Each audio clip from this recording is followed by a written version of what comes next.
Here in transition from the old to the new. Hello, Utah, and hello, Arizona. Welcome to the Albertan Coyotes Fan. Yotes lose 5-2 against the Vegas Golden Knights. Now, there's two things I want to talk about, one being the game, the other thing being broadcast. I'm going to cover the broadcast stuff at the end, but I'm going to give a very rudimentary breakdown of this game because I don't want this video to get to be too long. But I know I've got a lot to talk about on the broadcasting side of things. So we're just going to get into it with the first period, which ended up being a very slow period. It was kind of what I would equate to a third period on any other night, where people are just trying to conserve their energy so that they can get into the next game fresh.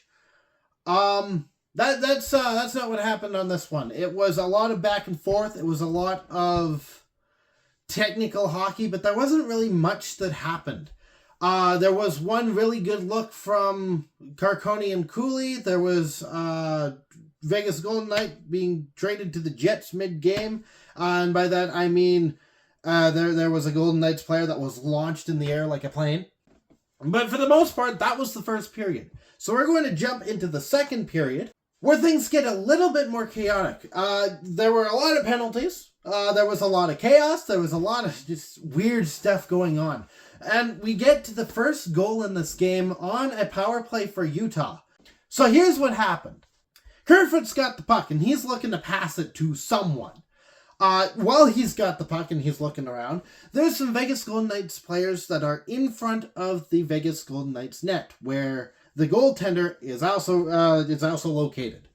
Kerfoot finds someone to pass the puck to, and as he's going to make that motion, the Vegas Golden Knights also try to adjust because they see what's about to happen. In their adjustment, there's some chaos, there's some confusion, and some of the players fall, taking the goaltender with them. The puck goes from Kerfoot to Carcone. Oh, it's been a while. Carson! Who immediately rips it at the net, which is now basically empty, by the way, and he scores.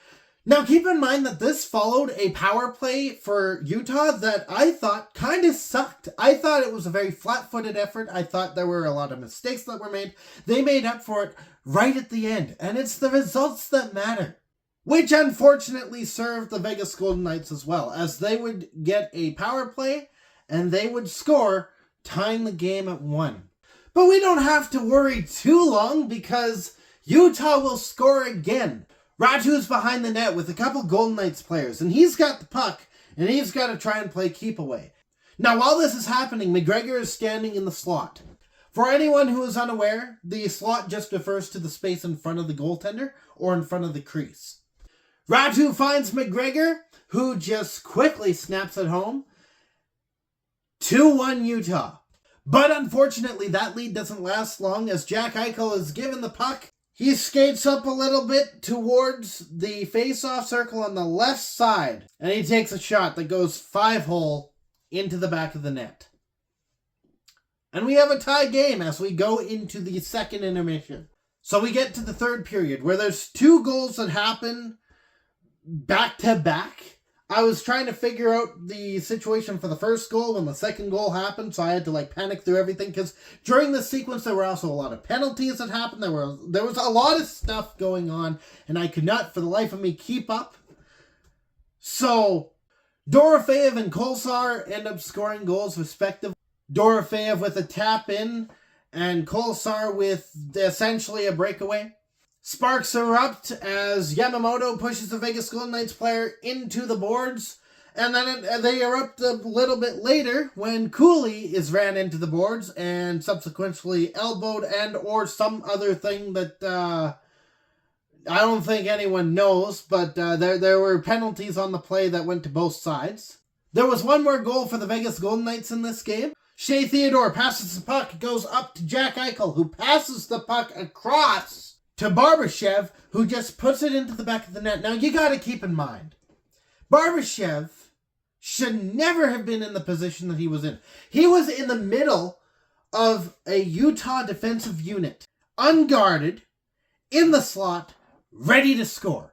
Now, this is what the preseason is for. This is the time to reflect. This is the time to go in where We're basically playing by whose line is it anyway rules, where the points don't matter and all that jazz, so that you can go after the game and fix this. So that's got to be fixed before we get into the regular season. As far as the rest of the game is concerned, I think they played really well.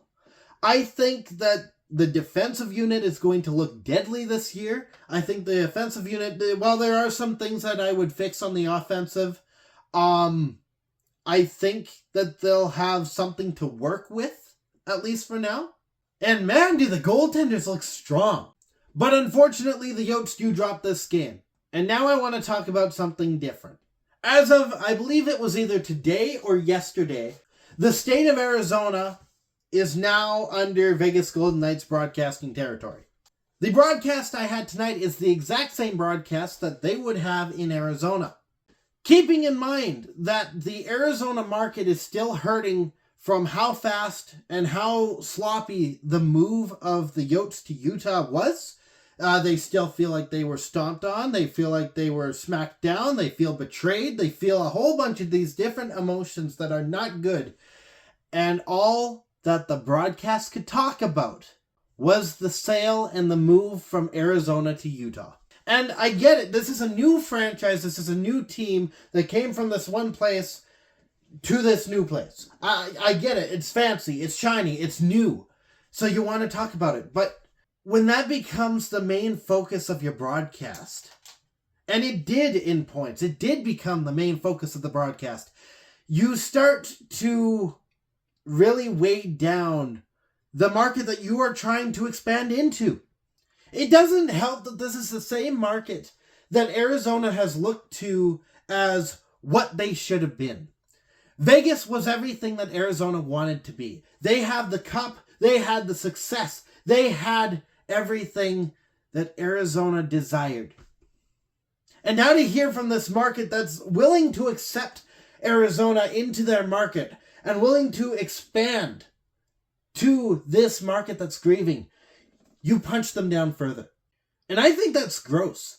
I think the broadcast tonight was handled extremely poorly. And I think that Vegas, at least the broadcasters for Vegas, needs to learn to read the room. Because they didn't do that tonight.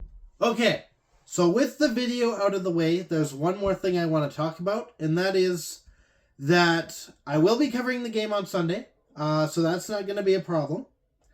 But for the next week after that, so from the Monday to the next Sunday, I'll be taking that off. Now, that kind of extends to if the game's on Monday, then obviously I'll be skipping Sunday because there's no game. I have to check out the schedule again just to double check my numbers and everything.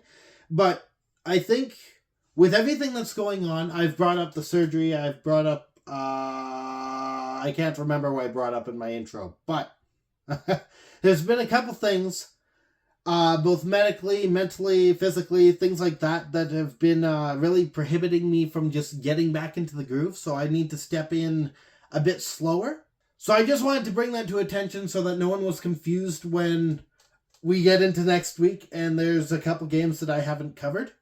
That's why. I'm just choosing to take some time to really get back into the groove and into the mental state that I need to be doing these videos. So, that is it for now. In the meantime, stay howling and go Yotes. If you liked what you saw, you can hit the like button. You can also hit the subscribe button if you want to see more stuff like this. If you didn't like what you saw, there's a dislike button down there for you. I don't get to see how many dislikes there are on my videos, so I get to stay happy regardless. Share this with your friends, and as always, I'll be back.